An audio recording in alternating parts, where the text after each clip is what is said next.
right, Trevor, we will find out soon. Well, for the first time, Pauline Hanson has shot past Anthony Albanese as Australia's first choice for Prime Minister. The Resolve Political Monitor poll asked almost 2,000 Australians who should be the PM. A third of them backed the One Nation leader.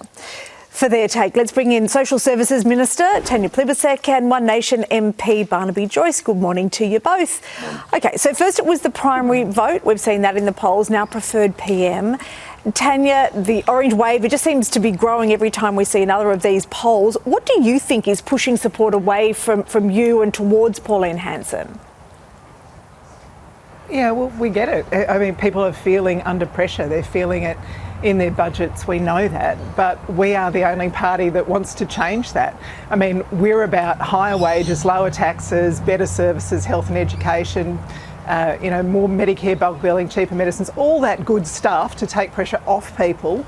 In contrast, One Nation are about actually making life harder for people. They back lower wages. Pauline Hanson said people are paid too much and they should be easier to sack. Right now they're blocking tax cuts. And their only other policies are to make it harder to get an abortion but easier to get a gun. There's nothing in the One Nation policy bank that would actually make anything easier for ordinary Australians. OK, so Tanya, if you're full of policy, why is Australia not listening? Or do they just not like the policies that you're putting forward and so they'll go with anyone, whether there's policy or not there? I think people are really feeling the pressure. We had COVID and then that rolled into the war in Ukraine, and now we've got Iran. That's obviously having an impact on Australian budgets right here because of the cost of petrol, and people are worried about whether we're going to get enough fertiliser and so on. It's a very uncertain world and people are feeling that. But what we're trying to do to address that is make their lives easier here day to day by backing higher wages. Wages have gone up about $12,000 since we came to government, the minimum wage. We want to lower taxes. We want to do that right now in the Parliament, and One Nation and the other Conservative parties are blocking that right now. And, the sort of investments we're making in healthcare, like the Tamworth Urgent Care Clinic in Barnaby's electorate has seen more than 30,000 people. We've seen millions of cheaper prescriptions in Barnaby's electorate. That saved his constituents about $18 million. Okay. You've got 15,500 people who are getting a cut to their student debt in Barnaby's electorate alone, and about 2,500 who've got into a home of their own because of our 5% deposits. Like, we are doing the hard work every day of making change for people because we know that things have to change. We know that it feels like the system is stacked against people. We want to change that. Although people aren't listening, are they? If you're doing all of that, they're not listening or they don't trust you moving forward. Do you think it's about trust?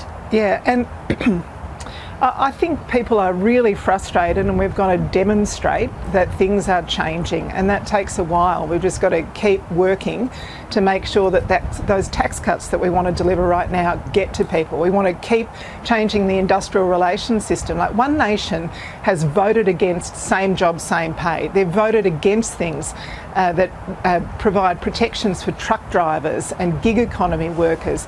I mean, same job, same pay has made a huge difference to mining workers. Like, Pauline Hanson's out there saying she supports mining workers, but not when it comes to paying them decently or giving them better conditions at work. Okay. She wants to see pay cuts and making it easier to sack people. All right, Barnaby, let's talk about your policies then. Tanya's saying you don't have any policies. Have you not released the great detail yet because you just haven't had to?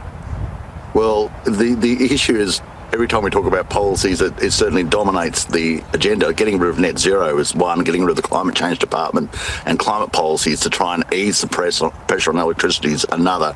Income splitting so that we can look after either mum or dad if they wish to stay home is yet another. Building dams, Tanya must be moving to Tamworth, which is great, Tanya. I'll welcome you when you arrive here, but you didn't build Dungowan Dam. It took money away from that. You took the money away from the inland rail. And the big one, taxes, tax cuts. You are bringing massive tax increases, Tanya. You've gone to the entrepreneurial class of young people coming forward in Australia, got a bat, bang, straight across the chops because they're trying to get ahead. And then there are people actually in your electorate, investing in Tamworth. but in houses. But you've decided that you're going to kick them up the backside as well.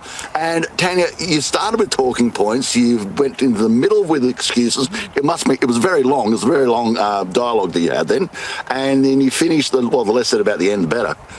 It's no one believes you because before the last election, you lied. You lied. And when people have lied, no one believes you anymore. And so you can say whatever you like. It's just like, well, whatever.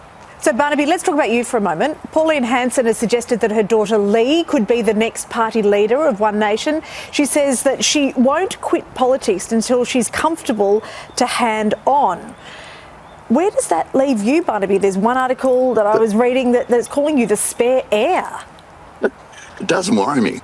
Honestly, I'm here for the philosophical change for Australia to try and get us back on track, to try and make sure we become as strong as powerful as quickly as possible, as quickly as possible, because we've got China breathing down our neck. We've got to have a dynamic change in the way we do business. I'm really happy in the dynamic change that's coming in the whole political discussion at the moment.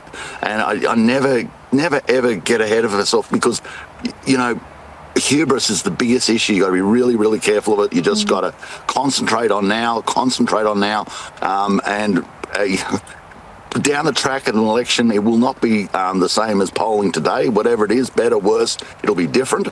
And I just focus on the here and now. That is so important. All right. Well, we know you've got a busy week. Pauline is speaking to the press club on Wednesday. Just quickly, you're helping her with her prep. A lot of pressure there. I'll certainly come be there, and we do talk about things all the time. We get along very well. Okay.